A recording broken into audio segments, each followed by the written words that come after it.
Hello friends, welcome to Lavoisier chemistry. आज मैं आप लोगों को रदरफोर्ड मॉडल के बारे में समझाने वाला हूँ। आखिर रदरफोर्ड मॉडल क्यों जरूरत पड़ा और रदरफोर्ड मॉडल ऑफ एटम कैसे आया और क्यों आया, किसका ड्रॉबैक होने के बाद इसका रदरफोर्ड मॉडल ऑफ एटम आया, इसके बारे में समझेंगे। और बहुत ही विस्तार और बहुत ही इजी लैंग्वेज में समझने वाले हूँ आज का वीडियो। बिल्कुल ही आप लोग स्किप ना करें। साथ ही यदि आप लोग चैनल पर नए हैं तो चैनल को सब्सक्राइब कर लें। और जो विद्यार्थी पढ़ने वाला है, जिसको लग रहा है कि मैं भी आईएएस कर सकता हूँ, मैं भी नेट एग्जामिनेशन दे सकता हूँ, उस तक जाके शेयर भी कर दीजिए। तो आज का वीडियो बिल्कुल स्क्रोल है, ठीक है। बढ़ते हैं आज की ओर, समझते हैं क्या है रदरफोर्ड मॉडल के बारे में, ठीक है। तो समझते हैं रदरफोर्ड के बारे में। रदरफोर्ड ना, रदरफोर्ड मॉडल, रदरफोर्ड भी समझिए। रदरफोर्ड मॉडल ऑफ एटम क्या ही होने बताया, इसके बारे में समझेंगे, जानेंगे।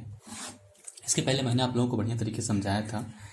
क्या समझाया था कि आपका जे थॉमसन जो थे, उन्होंने क्या बताया कि जो एटम का निर्माण जो हुआ है पॉजिटिव चार्ज से हुआ है। पॉजिटिव चार्ज हर जगह है और कहीं कहीं पर नेगेटिव चार्ज इम्बेडेड किया हुआ है। As a like watermelon, तो पालपुरी जिसको हम लोग बोलते हैं खीर, ठीक है, उसके तरह से ऐसा माना था उन्होंने। बट रदरफोर्ड जो थे थोड़ा सा रिच आदमी थे, उन्होंने रेडियो एक्टिव का उसका कोई मतलब रेडियो एक्टिव पर वो काम कर रहे थे, कुछ रेडियो एक्टिव का कुछ फैक्ट्री वगैरह थे, ठीक है, उन पे काम कर रहे थे, ठीक है ना। एक्चुअली में एक बार क्या हुआ कि रदरफोर्ड जो सबसे पहले जानिए, रदरफोर्ड जो थे थोड़ा सा रिचेस्ट मान, मतलब थोड़ा सा धनी वाला पर्सन थे। मतलब जैसे रेडियो एक्टिव उस टाइम 1800 ईस्वी तक शायद चल रहा था। 1800 ईस्वी में उन्होंने रेडियो एक्टिव पर काम कर रहे थे। सोच सकते हैं कितने बड़े आदमी होंगे, ठीक है। तो रिचेस्ट मैन थे, ठीक है, he is a richest man. तो उन्होंने क्या पाया कि एक बार उन्होंने रेडियो एक्टिव पर काम कर रहे थे, तो उन्होंने देखा मतलब रेडियो एक्टिव पर काम कर रहे हैं तो उसमें क्या मतलब उसका काम ही क्या था कि मतलब वो जो मतलब कोई भी मतलब रेज, जो रेडियो एक्टिव का रेज मतलब अल्फा पार्टिकल था, उसमें अल्फा बीटा गामा सब निकलता है ना, तो उसके पास अल्फा पार्टिकल से काम करता है। अल्फा पार्टिकल एक बार उन्होंने किसी एटम पर अचानक उसका एटम पर पड़ा, तो बहुत सारा कंडीशन हुआ कि उसमें से जैसे पड़ा, जैसे सपोज दैट एक एटम है, ठीक है ना, यहाँ से रेडियो एक्टिव पार्टिकल निकल रहा है, जैसे ऐसे कुछ हुआ था। पहले मैं फिगर ड्रॉ करता हूँ बढ़िया से, उसको समझ में आएगा। पहले समझिए, उसके बाद फिगर ड्रॉ करूंगा। देखिए सपोज दैट मेरे पास एटम है, ठीक है, एटम है। अब इसमें बताया था कि इलेक्ट्रॉन प्रोटॉन, इसमें इलेक्ट्रॉन की संख्या ज्यादा है हर जगह, सॉरी हर जगह प्रोटॉन भरा हुआ, मैंने पॉजिटिव चार्ज हर जगह भरा हुआ है, इलेक्ट्रॉन कहीं पे, ठीक है। तो यहाँ से अल्फा पार्टिकल निकला, ठीक है, ये अल्फा पार्टिकल यहाँ से निकल रहा था, ऐसे कुछ जा रहा था, ठीक है ना, इससे जा रहा था, बहुत अनाप शनाप जा रहा था। बताएंगे जब थ्योरी बताएंगे तो बढ़िया तरीके से समझ। अभी थोड़ा समझिए आप लोगों, मैं ऐसे मतलब ऑब्जेक्टिव मतलब टाइप में समझा रहा हूँ आप लोगों को, ठीक है। आप थोड़ा समझिए कि अल्फा पार्टिकल एक्चुअली में होता है क्या, इसके हम थोड़ा जानिए अल्फा पार्टिकल होता क्या, इसको थोड़ा देखिए। H2+ जो होता है ना, देखिए अल्फा पार्टिकल यहाँ पे ले लेते हैं, ठीक है ना।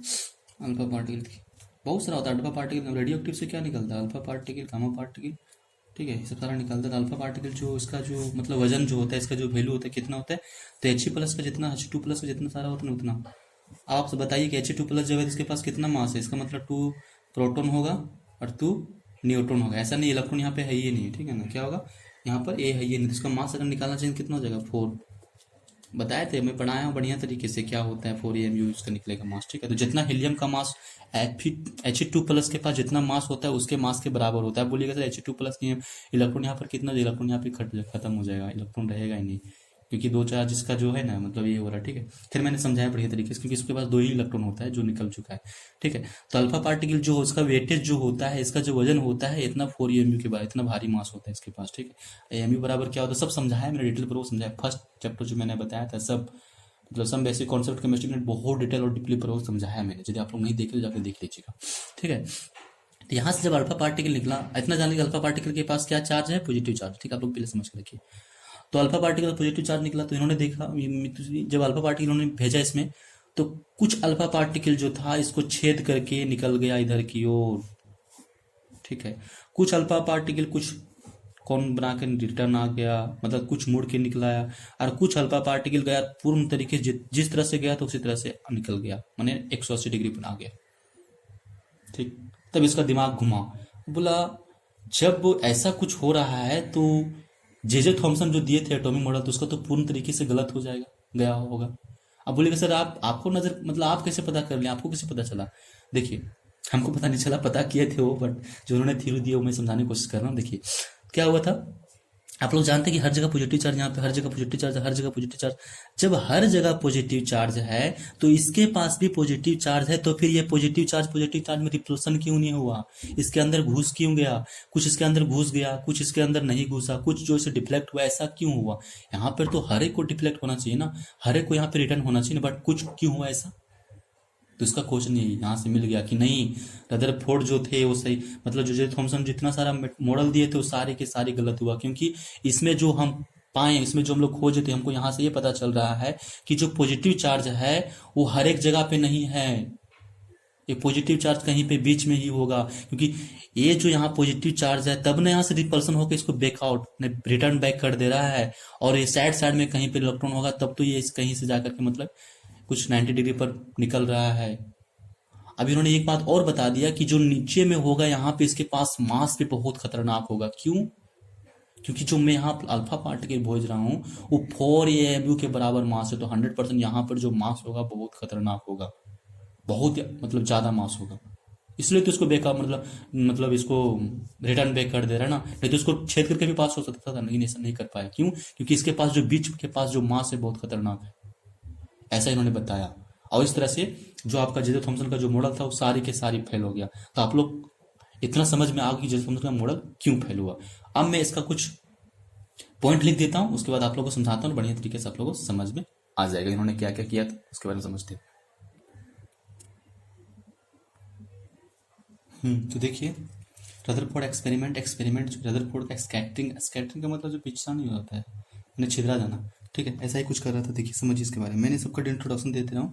ये जो है जिंक सल्फाइड, आपके बारे इसके बारे में मैंने पहले भी बताया था, जिसको फ्लोरोसेंट कहते हैं, क्योंकि मतलब कोई भी पार्टिकल जैसे रेज होता है तो हम लोग को देख नहीं सकते ना, क्योंकि अल्फा पार्टिकल जो इतना छोटा होता है, मतलब इतना इनविजिबल होता है कि हम लोग इसको देख नहीं सकते, इसलिए इन मतलब ये जो फ्लोरोसेंट जो लगाया जिंक सल्फाइड, इससे क्या है पता चलेगा कि कौन सा रेज यहाँ पे पड़ा, क्योंकि नंगी आंखों से हम लोग रेज को देख ही नहीं सकते।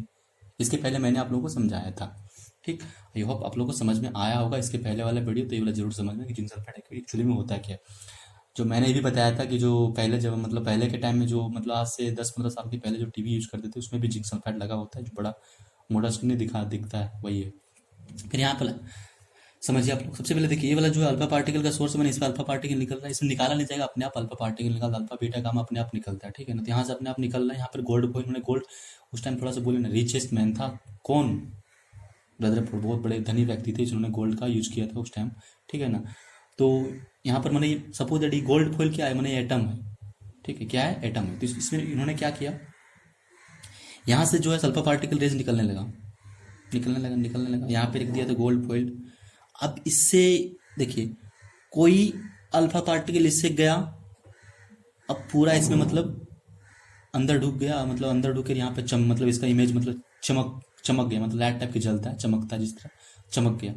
इधर से भी कुछ आया चमक गया, इधर से भी कुछ आया चमक गया, बट कुछ देखा कि इधर से जब आया, देखिए थोड़ा सा मैंने फिगर ड्रॉ किया, बट यहाँ पे देखिए ये वाला जो फ्लोरोसेंट यहाँ तक भी आया वो, ठीक है ना, ये जो फ्लोरोसेंट है आप लोग थोड़ा बनाइएगा फिगर, तो यहाँ तक आया वो, ठीक है ना, यहाँ तक, ताकि नहीं तब तो ये जाके यहाँ पे चमक रहा था, मतलब कुछ यहाँ पे चमका, कुछ यहाँ पे चमका, कुछ यहाँ पे चमका, ठीक है, कुछ बीच वाला पोर्शन चमका ही नहीं।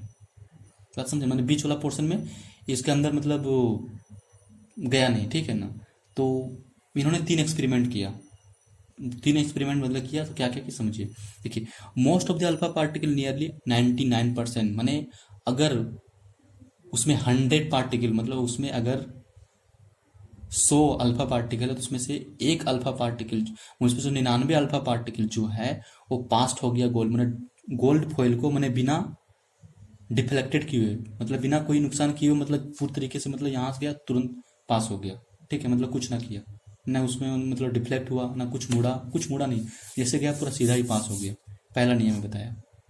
अब इससे निष्कर्ष क्या निकलता है, इससे निष्कर्ष निकलता है कि most of the alpha particle most of the atom क्या होगा, इम्पटी होगा, मतलब मोस्ट इसमें एटम जो होगा, जैसे देखिए ये सपोज मेरे पास एटम है ना, यहाँ से गया, इसका मतलब ये अल्फा पार्टिकल ऐसे गया होगा, अब पूरा तरीके से पास हो गया। इसका मतलब क्या है कि जो अल्फा मतलब देख रहे हैं, मैंने इसके अंदर बहुत ज्यादा भेजा 99%, मैंने उसमें से अगर 10 भेजे हैं तो उसमें से 9 जो है इसको पूरा अंदर इसके अंदर घुस गया, ठीक है, मतलब कोई मतलब डिफ्लेक्ट नहीं हुआ ना, इसको बिना अनडिफ्लेक्टेड मैंने कुछ बिना मुड़ा हुए, आखिर अंदर इसमें कुछ सामान होगा तब ने इसको उसको मोड़ेगा, इसके पास इसके अंदर में कुछ सामान ही नहीं तो इसको मोड़ेगा क्यों? ये पूरा मतलब जो है अंदर अंदर पूर्ण तरीके से घुस गया। ठीक है, इससे पता चलता है कि एटम का जो मोस्ट पार्टिकल है क्या, इम्पटी माने खाली होगा। पहला पॉइंट यहाँ से पता चला। अब उसमें से कुछ क्या देखा, कुछ अल्फा पार्टिकल गया तो क्या वो कुछ मुड़ गया, इस टाइप से गया, कुछ मुड़, कुछ स्मॉल एंगल के द्वारा डिफ्लेक्ट मैंने कुछ मुड़ा। इसका मतलब क्या हुआ कि ये जो अल्फा मतलब जो एटम है इसके पास कुछ ना कुछ पॉजिटिव चार्ज है, कुछ ना कुछ पॉजिटिव चार्ज है नीचे में। ठीक है, पॉजिटिव चार्ज है तब ना उसको डिफ्लेक्ट कर रहा है, तब ना उसको स्मॉल एंगल के द्वारा डिफ्लेक्ट कर पा रहा है ना। अगर पॉजिटिव चार्ज नहीं रहता तो डिफ्लेक्ट कर पाता, क्योंकि लोग जानते हैं कि अल्फा पार्टिकल के पास भी पॉजिटिव चार्ज था और यहाँ पे भी पॉजिटिव चार्ज है, तो 100% के पास कुछ ना कुछ पॉजिटिव चार्ज होगा तब तो डिफ्लेक्ट हो रहा है ना। इसलिए कुछ ना कुछ मतलब कुछ जो है सो डिफ्लेक्ट हो गया, दूसरा बोला स्मॉल एंगल के द्वारा। उसमें से ना के बराबर मैंने 20,000 में एक अल्फा पार्टिकल जो था वो बैक रिटर्न हो गया, डिफ्लेक्टेड बाय लार्ज एंगल। मैंने जिस लार्ज एंगल का मतलब समझते हैं, मैंने 180 डिग्री के एंगल में, मतलब जिसे 180 डिग्री किसको बोलते हैं, लाइन, एक सीधी रेखा पर कितनी का डिग्री का एंगल बनता है, 180 डिग्री। मैंने जिस तरह से वो गया था उसी तरह से डिफ्लेक्ट हो गया। इससे इस बात से इसको क्या साबित हुआ, जैसे मतलब रदरफोर्ड को, कि अल्फा पार्टिकल के बीचों बीच में, मतलब अल्फा पार्टिकल जब बीचों बीच में गया, ठीक है, क्योंकि देखिए इमेज जब यहाँ पे इसका बन रहा था ना, जो लाइट यहाँ पे जल रहा था, बीच वाला लाइट नहीं देखा, फिर उसके बाद जिंक सल्फाइड उन्होंने देखा खोल के कि कहाँ कहाँ पे लाइट जला है, कहाँ कहाँ पे कुछ मतलब छेद हुआ है, तो उन्होंने उसको पता चला कि इसमें जो छेद हुआ था सिर्फ साइड साइड से हुआ है, बीच में तो कोई अल्फा पार्टिकल गया नहीं। इससे उसको साबित हुआ कि जो गोल्ड फॉइल था उसमें बीच में जो मास है उस एटम का बहुत ज़्यादा होगा। मास बहुत ज़्यादा इसलिए होगा क्योंकि ये मेरे पास जो अल्फा पार्टिकल उसका मास इतना ज़्यादा है, फिर भी उसको इम्बेडेड मैंने उसके अंदर घुस के मैंने उसको छेद करके नहीं जा पा रहा। इसका मतलब उसके पास बहुत खतरनाक बहुत ज़्यादा मास होगा। और उसके साइड मतलब उसके साइड से जब टकराया, जब इसके साइड से टकराया तो डिफ्लेक्ट हुआ स्मॉल एंगल के द्वारा। इसका मतलब क्या, उसके पास पॉजिटिव चार्ज होगा तब ने उसको डिफ्लेक्ट किया, क्योंकि प्लस प्लस क्या रिफ्लेक्शन होता है, और साइड साइड में नेगेटिव चार्ज था इसलिए तो अट्रैक्शन हुआ और उसको छेद के बाहर निकल गया। तो इस सारी बातों से उसको यहाँ पता चल गया। उसके बाद उन्होंने अपना रदरफोर्ड मॉडल को एटम को दे दिया कि मॉडल ऑफ एटम जो होगा, रदरफोर्ड का जो एटॉमिक मॉडल क्या था, उसके बाद उन्होंने सारे नियम को मतलब लागू करके उन्होंने एक तो नियम को बताया। तो आई होप आप लोग को ये जो था इसके बारे में कुछ कुछ समझ में आ गया होगा। अब मैं क्या करता हूँ, इसका जो इन्होंने मॉडल दिया था उस मॉडल को मैं राइट डाउन कर देता हूँ और आपको मैं समझाने का कोशिश करता हूँ। ठीक है, हाँ तो पॉइंट देखिए आप लोग, Rutherford model of atom examination में जब आता है तो इस टाइप का पॉइंट को राइट डाउन करना है। बोल रहा है in atom most of the atom is empty, इसको हार्ट का हटा भी दे सकते हैं। देखिए most of the atom is empty hole, आप लोग को पता चला ना क्यों, क्योंकि जब बहुत सारे अल्फा पार्टिकल वहां से गया तो उसमें बिना डिफ्लेक्टेड किए हुए उसके अंदर छेद करके घुस गया और जाके जिंक सल्फाइड पर उसका चमक दिखा दिया। ठीक है, पहला पॉइंट ये बताया उन्होंने। उसके बाद उन्होंने देखिए पॉइंट उन्होंने बहुत सारे बताया, बट उनका कंक्लूजन जो निकला था ये सब सारी पॉइंट से निकला हुआ है। ठीक है, उसे बोल रहा है in atom the entire mass and positively charge, जो entire mass and positively charge in concentrated in extremely small region at the centre, ठीक है, नॉन एज न्यूक्लियस। ठीक है, मैंने बोल रहा है कि जो उसका इंटायर मास होता है, पॉजिटिव चार्ज, उसका जो सारा मास है और जो पॉजिटिव चार्ज जो है, ठीक है, जिसका उसके पास जितना सारा मास है, ये देखिए इसके पास जितना सारा मास है और पॉजिटिव चार्ज जो से कंसंट्रेटेड किया गया इन एक्सट्रीमली स्मॉल रीजन, मतलब बहुत छोटा रीजन में कंसंट्रेट किया गया। मतलब उसको जितना सारा मास, जो बहुत ज्यादा मास जो पाया गया है वो बहुत सारा छोटा रीजन में पाया गया है, मतलब extremely small region at the centre पे पाया गया है, और उसी सेंटर को उन्होंने नाम दिया न्यूक्लियस। यहाँ से क्वेश्चन बन सकता है कि न्यूक्लियस का डिस्कवर किसने किया था, तो आप लोग याद रखिएगा रदरफोर्ड ने किया था। क्वेश्चन यहाँ पे बन सकता है। तो इस प्रकार से इन्होंने न्यूक्लियस का डिस्कवर कर दिया। फिर से समझिए, बोल रहा है कि जो इसका पॉजिटिव चार्ज है और इंटायर मास जो है सो कंसेंट्रेटेड किया गया एक बहुत छोटा क्षेत्र में, सेंटर के बहुत छोटा रीजन में जो है इसका इंटायर मास और पॉजिटिव चार्ज कंसेंट्रेट किया गया है, जिसको हम लोग बोल देंगे न्यूक्लियस। इसको कैसे पता चला, क्योंकि इन्होंने जब अल्फा पार्टिकल जब भेजा तो उसमें से एक अल्फा पार्टिकल जो है इसमें टकराया और पूरा का पूरा बैक रिटर्न आ गया बिना डिफ्लेक्ट तो जरा से नहीं हुआ, 180 डिग्री गया से 180 डिग्री पे रिटर्न आ गया। तो इससे पता चला कि जो इसमें सेंटर पर जो है उसके पास बहुत ज़्यादा मास है, उसके साथ ही साथ जितना बहुत छोटा रीजन में, मतलब बहुत छोटा रीजन में प्रेजेंट है, जो सेंटर में प्रेजेंट है, ठीक है, मतलब बहुत छोटा रीजन में, ठीक है, यहाँ से पता चला। तीसरा पॉइंट बोल रहा है कि electron and nucleus are held together by electrostatic force of attraction. इसको कैसे कैसे पता चला, इसके बारे में थोड़ा समझाऊंगा मैं लास्ट में, जब जो उसका लास्ट जो कंक्लूजन है बढ़िया तरीके से समझ में आएगा, बट यहाँ समझ रखिए। इन्होंने बताया कि जो आपका इलेक्ट्रॉन और न्यूक्लियस के बीच, देखिए इलेक्ट्रॉन यहाँ पे ट्रेवल कर रहे हैं, अभी ट्रेवल के बारे में बताऊंगा। इलेक्ट्रॉन न्यूक्लियस के बीच जो अट्रैक्शन फोर्स, जैसे आप लोग को तो बता दिया कि जो इसका सबसे सेंटर में जो छोटा रीजन में है वो हो गया न्यूक्लियस, तो इलेक्ट्रॉन इसके आसपास में कहीं होगा, तो उसके बीच दोनों के बीच जो फोर्स लगेगा वो इलेक्ट्रोस्टैटिक अट्रैक्शन फोर्स रहेगा, ठीक है। इन्होंने एक पॉइंट और बताया कि the size of nucleus is very small as compare to the size of atom, ठीक है। इन्होंने एक पॉइंट और बता दिया कि एटम का जो साइज है, ठीक है, एटम का जो साइज है न्यूक्लियस के साइज की तुलना में बहुत छोटा है। आप एक थोड़ा सा कंपेरिजन कीजिए, आप लोग बैकग्राउंड मतलब देखिए ना, क्रिकेट स्टेडियम में, क्रिकेट स्टेडियम जितना बड़ा है उसके मिडिल पार्ट पर एक छोटा सा बॉल रख दीजिए, उसके मिडिल पार्ट पर एक छोटा सा बॉल रख दीजिए, और उस मिडिल पार्ट को बीच में रख दीजिए, और उसके साइड से जो बाउंड्री है उसको मान लीजिए एटम, साइड से जो है उसको मान लीजिए एटम, और जो बीच में जहां पे आप बॉल रखें उसको मान लीजिए न्यूक्लियस। मतलब उतना छोटा होता है न्यूक्लियस और उतना बड़ा होता है एटम। इतना इसने कंपेयर करके बताया कि जो size of nucleus is very small as compare to the size, थोड़ा इसको राइट डाउन कर लीजिए, कितना जो एटम का साइज होता है न्यूक्लियस, मतलब एटम का जो साइज होगा आपका वो कितना हो जाएगा 10⁻⁻10 मीटर, ठीक है। अंगस्टन भी बोल सकते हैं, न्यूक्लियस का जो होता है ये कितना हो जाएगा 10⁻15, ठीक, यहाँ से पता चल रहा है, मतलब मीटर है, मतलब -5 टाइम्स जो है ये इससे, मतलब क्या है न्यूक्लियस का जो है इससे, देखिए माइनस का मतलब समझ में आ रहा है कुछ ना, जिसके पास माइनस चार्ज होता है वो, जिसके पास जितना माइनस चार्ज रहेगा वो उतना बड़ा रहेगा। बात समझ में आ रहा है ना, सॉरी उतना छोटा होगा। जैसे कि यहाँ पे छोटा कौन है, आप कंफ्यूजन मत हो ये सब चीज में। देखिए यहाँ पे छोटा क्या है, इसमें छोटा ये वाला है, इसमें बड़ा ये वाला, क्यों, क्योंकि इसके पास जो माइनस चार्ज कितना है, छोटा है, तो ये छोटा नहीं बड़ा कहलाएगा, और इसके पास माइनस चार्ज ज्यादा है तो ये क्या कहलाएगा, छोटा कहलाएगा। बात समझ में आ रही है, क्योंकि जिसके पास जितना ज्यादा माइनस होता है वो उतना छोटा आदमी होता है। कैसे बोल दिया सर, कैसे बोल दिया आप लोगों को पता नहीं माइनस का मतलब क्यों लगता है, माइनस जब, क्योंकि जिसके पास कर्जा होता है, तो कर्जा जिसके पास जितना ज्यादा होता है उतना गरीब होता है कि नहीं होता है। बात आप लोगों को समझ में आना, पॉजिटिव चार्ज किसके पास होता है, जिसके पास जितना सारा पैसा होता है। मैथ्स में समझ गए होंगे, ठीक है। तो जिसके पास जितना ज्यादा नेगेटिव चार्ज है वो उतना ही छोटा है, जिसके पास जितना ज्यादा पॉजिटिव, मतलब समझ रहे बात को, इतना समझिए, ठीक है ना। हम मैथ में नहीं बता रहा हूँ, फिर भी समझ लीजिए इतना। तो यहाँ पे सबसे ज्यादा बड़ा क्या है, एटम बड़ा है, न्यूक्लियस छोटा। कितना ज्यादा बड़ा है, तो 10⁵ माने 10 लाख जो है इसके तुलना में ये छोटा है। 10 लाख नहीं, 1 लाख होगा ना, 1 लाख इसके तुलना में छोटा, जो भी है देख 10 लाख होगा, 10⁻⁻5 छोटा होगा। यहाँ तक समझ में आ गया। अब इन्होंने जो लास्ट पॉइंट बता दिया, इन्होंने क्या बता दिया कि electrons are revolving around the nucleus in close circular path, that circular path are called orbit, ठीक है। इन्होंने ये बता दिया, इन्होंने क्या बता दिया, देखिए मैंने थोड़ा कंक्लूजन का निकाल दिया। देखिए ये वाला आपका पॉजिटिव चार्ज हो गया, इन्होंने बता दिया कि पॉजिटिव चार्ज उन्होंने न्यूक्लियस बता दिया, ठीक है। समझिए बात को, ये पॉजिटिव चार्ज जो है, ठीक है, ये पॉजिटिव चार्ज जो है यहाँ पे न्यूक्लियस है, और इलेक्ट्रॉन्स जो है रिवॉल्व कर रहा है, घूम रहा है न्यूक्लियस के चारों ओर, इन सर्कुलर पाथ में घूम रहा है। इन्होंने ये बता दिया। इसी चीज को बताने की वजह से इसका जो पोस्टुलेट, मतलब इसका जो मॉडल था पूरा का पूरी गलत हो गया। उसके बाद तुरंत मैक्सवेल आ गया था, ठीक है ना।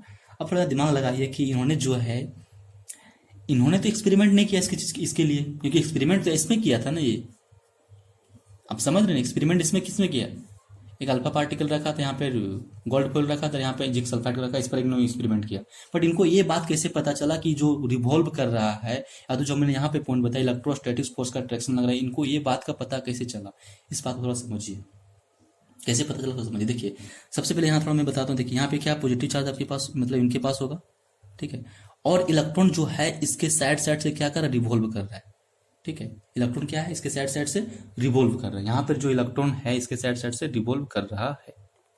थोड़ी बात को ध्यान से आप लोग सुनने की कोशिश कीजिएगा, समझने की कोशिश कीजिएगा, मतलब समझ में आ जाएगा तो बहुत अच्छी बात है, नहीं समझ में आएगा तो भी अच्छी बात है, क्योंकि मैं समझाने की कोशिश कर रहा हूँ, ठीक है ना। देखिए फिजिक्स का कॉन्सेप्ट लग रहा है आपको यहाँ पे, ठीक है। यहाँ पे इलेक्ट्रॉन है, ठीक है। इलेक्ट्रॉन जो है इसके, देखिए इलेक्ट्रॉन इस तरह से, सपोज इस तरह से गोला है, ठीक है ना।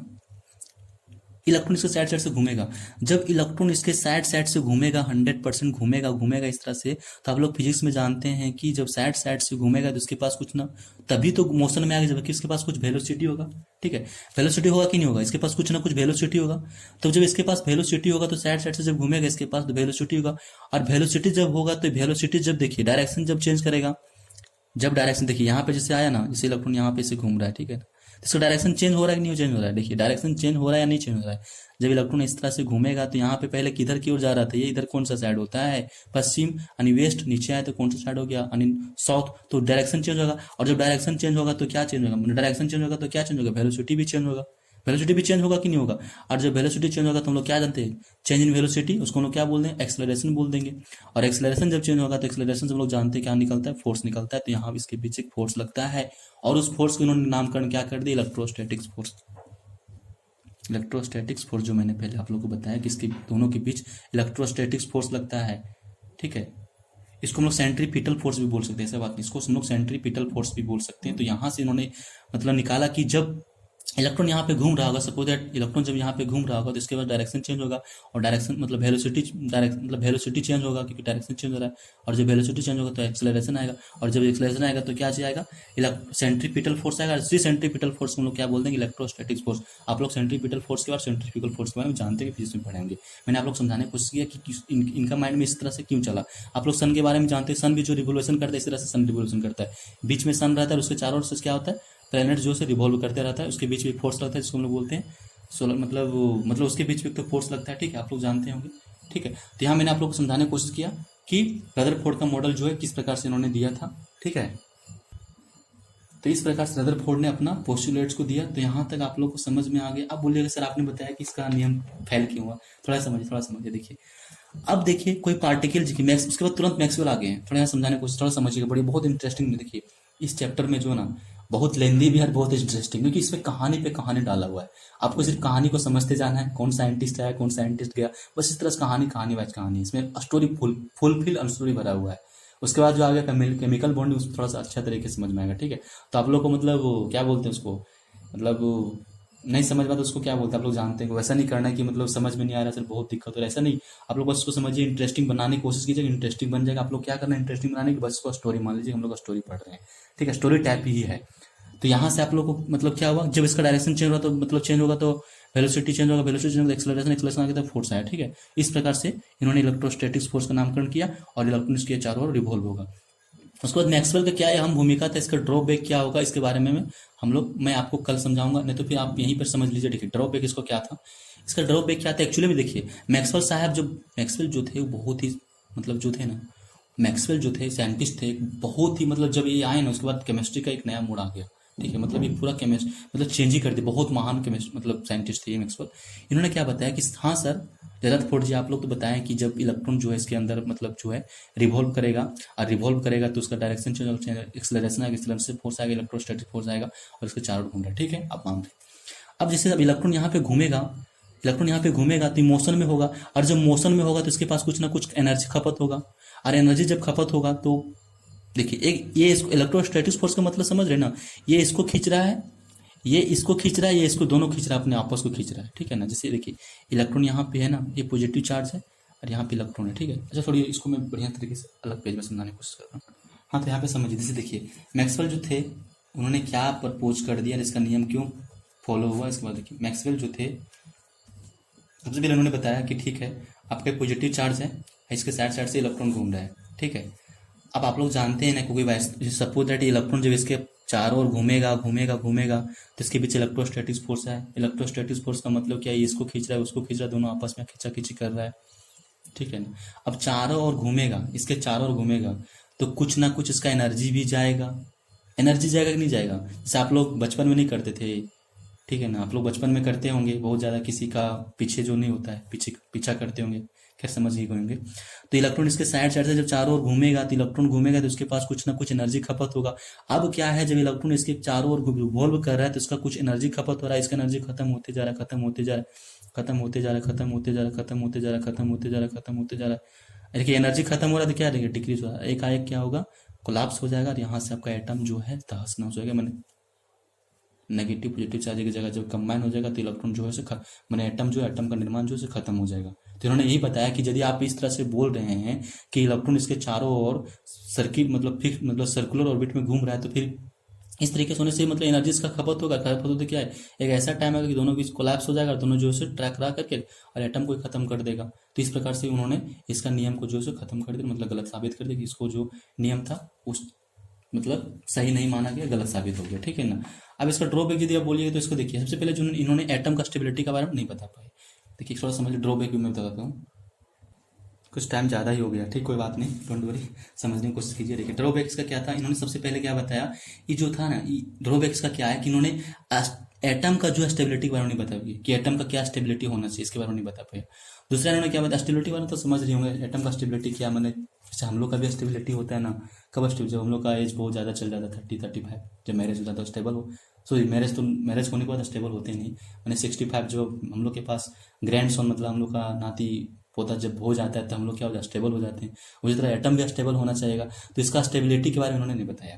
दूसरा चीज़ मतलब स्टेबिलिटी के बारे में उन्होंने नहीं बताया, दो चीज़ से इन्होंने फॉलोअप कर गए।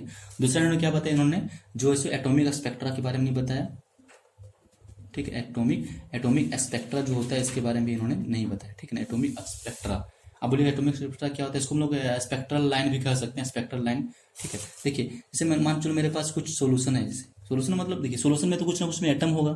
सोल्यूशन जब मेरे पास सपोज मेरे पास हाइड्रोजन का सोल्यूशन है, तो हाइड्रोजन का सोल्यूशन में उसमें एटम होगा।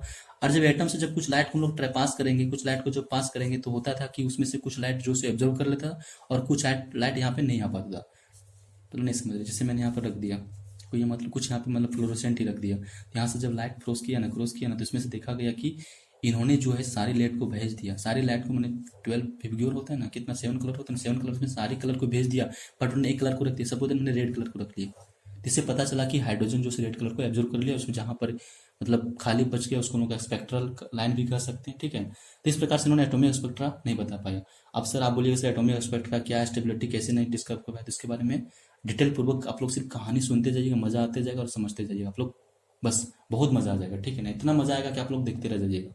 इसमें सिर्फ इस चैप्टर में आप लोगों को कहानी पढ़ना है, स्टोरी समझना है कि स्टोरी क्या है, कौन आया कौन गया, क्यों गया क्यों नहीं आया, बस यही आपको समझना है। उसके बाद आप लोग का चैप्टर खत्म हो जाएगा, ठीक है।